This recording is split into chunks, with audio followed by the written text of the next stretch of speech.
Hi everyone, this is Anne, your nutritional health coach here at Modern Holistic Health.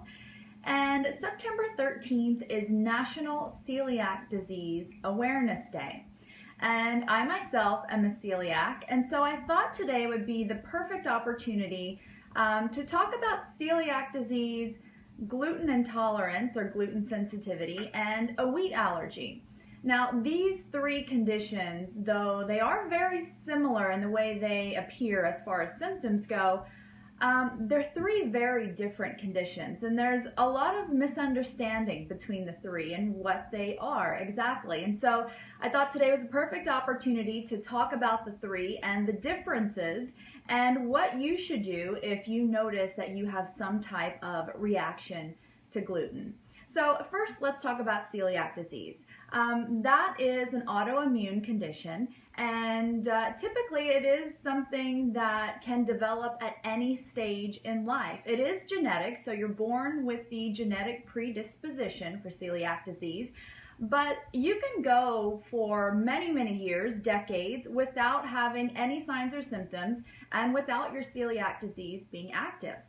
I myself was diagnosed almost 8 years ago at about the age of 33, and I didn't realize that a lot of the things I dealt with through my childhood, in my teen years, and through my 20s were actually symptoms of celiac disease. I had no idea.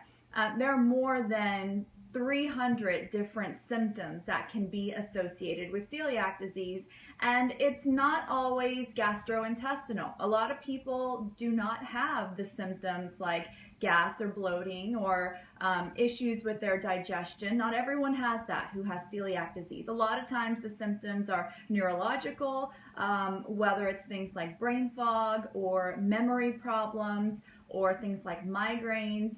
And it can be other types of symptoms too. It can be things like your motor skills are a little off. It can be things like anemia or really low levels of certain vitamins and minerals in your diet. And then for kids, there are some symptoms that are recognizable in kids that don't necessarily make you think of celiac disease. And one of those is tooth enamel deficiency, so noticing the little white marks on your kids' teeth. A lot of times a dentist will tell you that it's calcium deposits, but sometimes that is in fact a sign of celiac disease in children. And also stunted growth and behavior problems in kids can also be signs and symptoms of celiac disease. And so if you think that you or someone in your family has any of these symptoms and you're not exactly sure where they come from, you really should look into celiac disease. Unfortunately, a lot of times it's not something that comes up in the doctor's office. A lot of doctors do not think of testing you for celiac disease. And so it's good to kind of know that that could be the cause of some of these symptoms. And so a lot of the more common symptoms are things that you hear about, like stomach problems, trouble digesting your food, always having an upset stomach, noticing bloating after you eat all the time, or going back and forth between constipation and diarrhea, and also having gas issues. All of those are really the classic gastrointestinal signs of celiac disease. So, of course, when you hear celiac disease, you know that means you have to go gluten-free.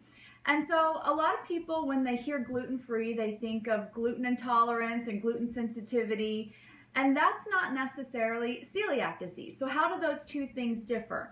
Well, celiac disease is an autoimmune response, whereas gluten sensitivity and gluten intolerance isn't necessarily. And there's actually still a lot of research and scientific study being done on gluten intolerance because it's not thoroughly really understood what's happening on a biological level in the body. But someone who is gluten sensitive or gluten intolerant will have a lot of those same symptoms that a celiac has. The difference is that with celiac disease, a person will have damage that's happening in the small intestine when you're a celiac. So that's why it's very important to get that diagnosis, if that is in fact your diagnosis, so you can address some of the other problems that will come along with damage to your small intestine. And that could be malabsorption problems, and like I mentioned earlier, having vitamin and mineral deficiencies. which can really lead to a lot of problems down the road for both children and adults. And so then you hear about wheat allergy. So how is a wheat allergy different from those other two conditions? Well, a wheat allergy is in fact an allergy to wheat, not necessarily to the gluten, but to wheat itself. And so the symptoms of a wheat allergy will be different. You might have itching, hives, you may have trouble breathing, you may feel your throat start to close, things like anaphylaxis in extreme cases. And so the symptoms for a wheat allergy are going to be very different than symptoms for celiac disease or gluten intolerance. So it's really important to know that difference, because for a lot of people, as I'm sure you know, severe allergies can be dangerous and even deadly if it's a really bad allergy. So knowing how to recognize the difference in the symptoms is really important.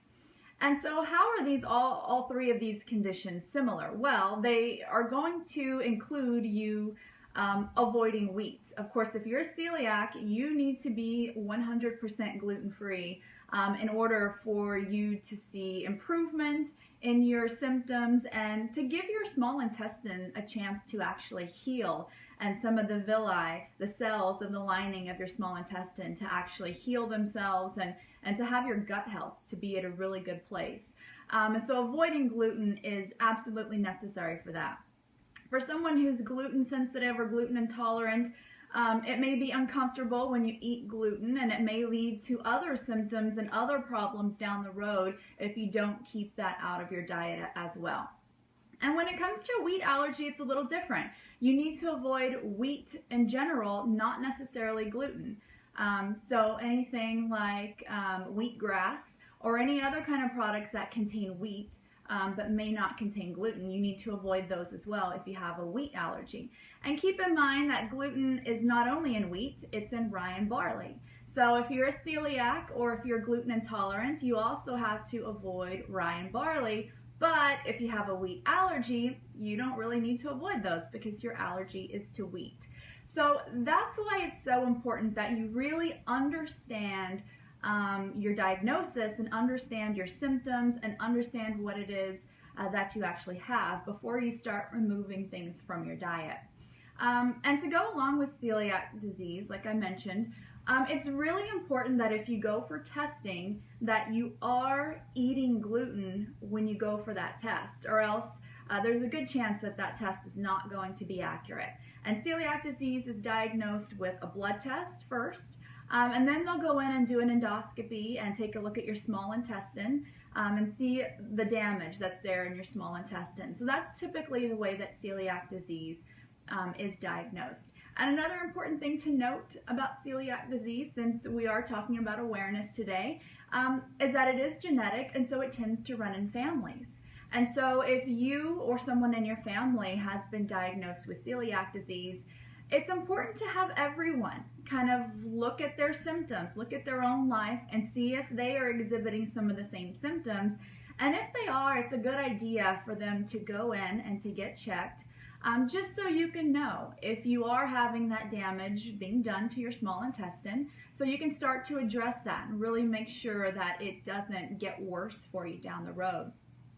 So what happens if you have celiac disease and you do not go gluten-free, or you don't treat it in that sense? It can lead to a host of other complications down the road. It can lead to things like intestinal cancer, even colon cancer. Hodgkin's lymphoma is very common for undiagnosed celiacs years down the road.